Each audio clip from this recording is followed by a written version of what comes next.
Edgar Degas' life began in Paris on July 19, 1834, and ended on September 27, 1917. He was born in Paris to a middle-class family who were related to a minor aristocracy in Italy and to the business community in New Orleans, Louisiana.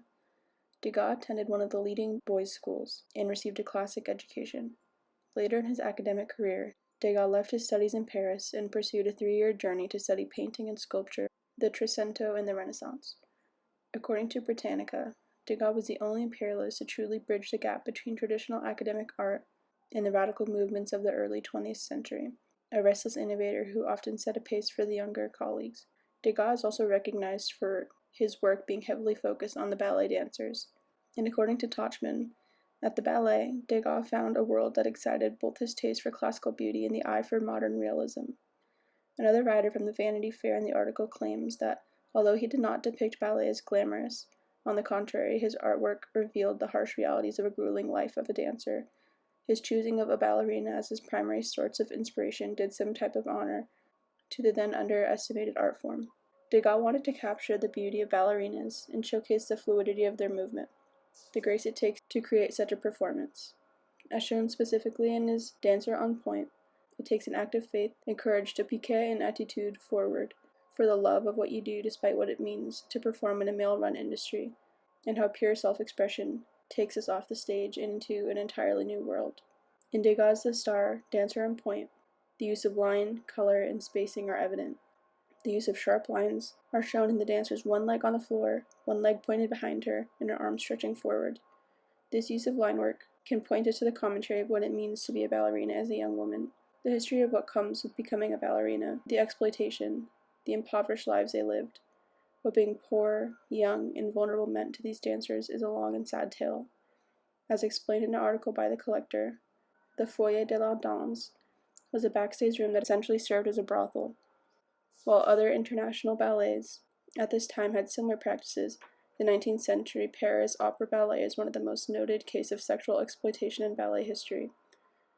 In the late 19th century, Paris was influenced by rapid industrialization and cultural change. Homelessness and poverty skyrocketed, but at the same time, Paris' upper class still held on to many of its cultural habits.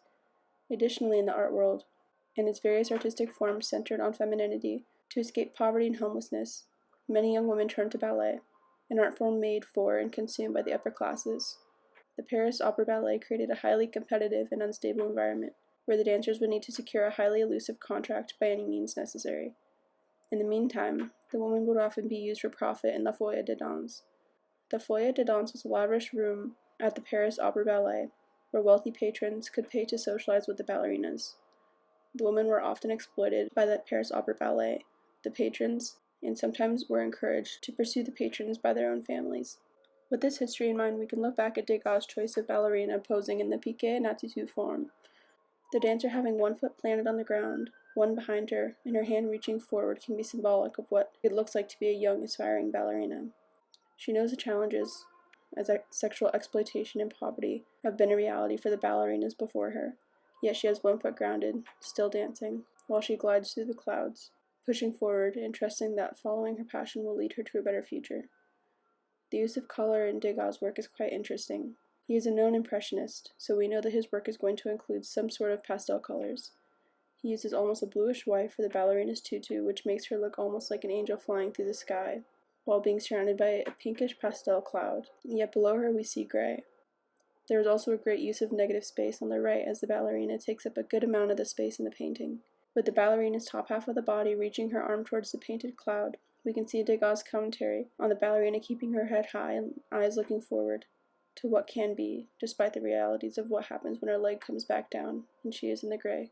This leads me to my next painting, Daumier's Study for Saltimbanque's Resting. Renoir and Daumier is a self-taught painter, sculptor, France's best-known caricaturist who was born in Marseille on February 26, 1808. His father was a glazier with ambitions to pursue literature and poetry, and moved his family to Paris while Daumier was only 12 years old to do so. Young Daumier started working in Paris as a book dealer's helper, then moved on to running errands for a firm of attorneys. According to the National Gallery of Art, though he showed signs of talent for drawing, his parents, perhaps fortunately, were unable to pay his way through the course of a regular art training. A family friend, an antiquarian, André Lenoir, who had assembled fragments from churches vandalized during the Revolution in a Musée des Monuments Français, gave him early informal drawing lessons. On his own, he took his sketchpad to a sculpture gallery in the Louvre and attended the Académie Choisie, a teacherless establishment that offered inexpensive model sessions. He is said to have made his first experiments in lithography in 1822, age 14. By 1825, at any rate, he had found employment with a commercial printer in whose shop he gained the technical skills he needed. From 1829 onward, he was able to produce lithographic caricatures on his own, imitating the styles of such popular artists such as Nicolas Toussaint-Chalais, Charles-Joseph Travier, and Henri Monnier. The article goes on to further explain that after the Revolution of 1830, censorship in the media began to lessen, and after a couple of years of Daumier on different journals, he was approached by a publicist named Charles Philippon. Philippon had newly founded a journal featuring political satire, and after inviting Daumier on board, he began his career of 40 years as a comic artist for the weekly press. He drew just below 4,000 lithographs before his blindness kept him from continuing his work into 1870. After losing his job due to his developing blindness, and his characters quickly losing the public interest, he turned to watercoloring, as it was a demand in the public, but continued to practice oil painting in private. He considered himself an amateur.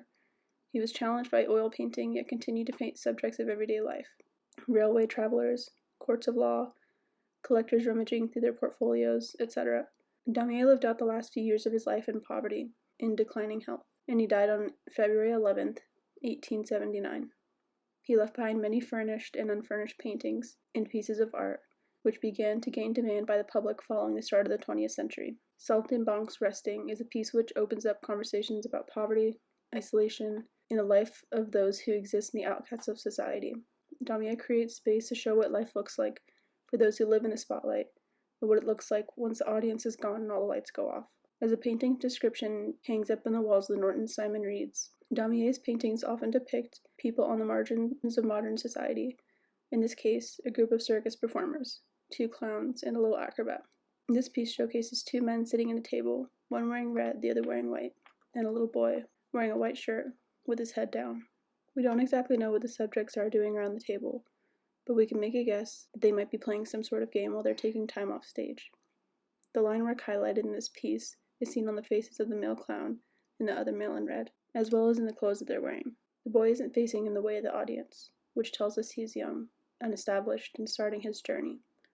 His clothes are white and not yet worn, unlike the man to his right, who is still playing the clown. The other man wearing red is aged. There are 3 generations sitting at this table. 2 people at the table have experienced life as entertainers, seen what it's like to keep up a smiling face, put on a great show, then hide back in the shadows, which is exactly what Daumier uses face to reference in the shadows.